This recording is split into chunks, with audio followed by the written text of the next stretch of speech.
Hey Gracers, it is February 2nd and Amy Slaymaker, aka Twitch, is currently sitting on the beach in Puerto Rico while we're here on our 4-day break hanging out with the wind and cold. Hope you're having fun, Amy. Any rate, this month we get to go and study none other than Frank Lloyd Wright. The PowerPoint is uploaded online and ready for docents to review.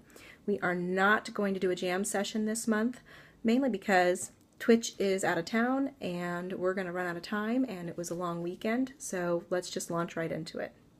We're going to be doing 2 projects this month, one of which is going to be kind of fun. We're going to do a uniform project and then we're going to do an independent project. You choose one of the 2 projects for your kids to do.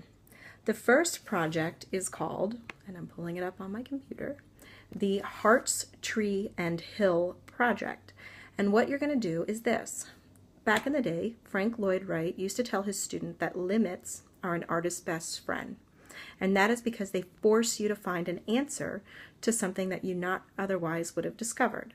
So in other words, there's more than one way to draw a heart, tree, and hill. So essentially what you're going to do is give your students an 8.5 by 11 white piece of paper.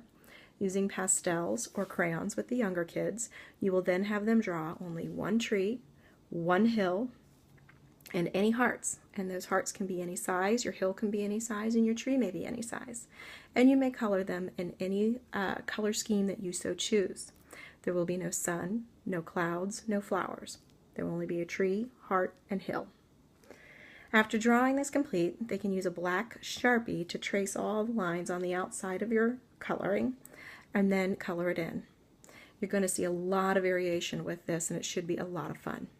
For those of you who are not in the 2nd grade teaching this month, put your information sheet on the back and send it home with the kids. For those of you in 2nd grade, they should mount the actual drawing onto the black paper using not glue sticks but masking tape, label it, and put it in the closet in the portfolio. So this is an example of the hearts, tree, and hill. Hold on. And there it is. That's just one way and one interpretation of it. So as I pull up the next one, I was going to shoot this over at Paradise Springs in Clifton, and not because I do happen to like their wine, but also because if you haven't done it yet, it's really worth your time. The main cabin on the property dates back to pre-Revolutionary War times, and in the late 50s, the Kinchlow family, the aunt that lived there, actually commissioned an apprentice of Frank Lloyd Wright's to go and put an addition onto the side of the cabin.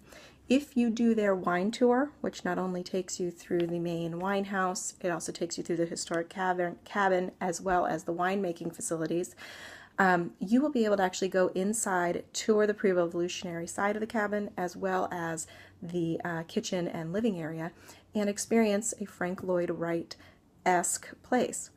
The other thing is that in our area over by Woodlawn Plantation, there is the Pope Lee House, and there is an actual Frank Lloyd Wright structure that you too can visit. Okay, so project number 2 is the house and an environment. One of the big things that Frank Lloyd Wright loved was to have things look like they literally popped out of their environment. His famous waterfall house was built directly into the side of a hill with rocks and a waterfall running underneath it. It should look part of nature. So what we're going to do, if you choose to do this project with your kids, is to have them draw a house that fits into its environment. They're to create a house design, draw it, complete it, and color it, and color the house and its environment. Again, they should either take it home or otherwise. So here's an example of 4 different types of houses that the students can draw. And again, I got to turn it around. Can you see it? Okay. Sorry. Hold on. I know everybody's getting seasick here. There we go. Okay, so this one here is called the Forest House. And as you can see, it's a house that's in a forest. And it kind of looks like the Berenstain Bears a little bit, but it's a tree that has been carved out to be a house. This one over here is called the Under the Sea House. And it was a structure and an environment that kind of looks like coral, in my opinion, and lives under the sea. And then over here, this one's called a mushroom farmhouse. The idea is that your home actually looks like it's part of the environment that it sits in. Again, the materials for this is going to be the white paper that's in the closet, as well as the pastels or markers, Sharpies if you want to do the large and bold outlines.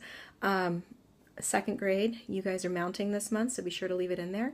And other than that, have a great time. Everything's up online, and have a wonderful February.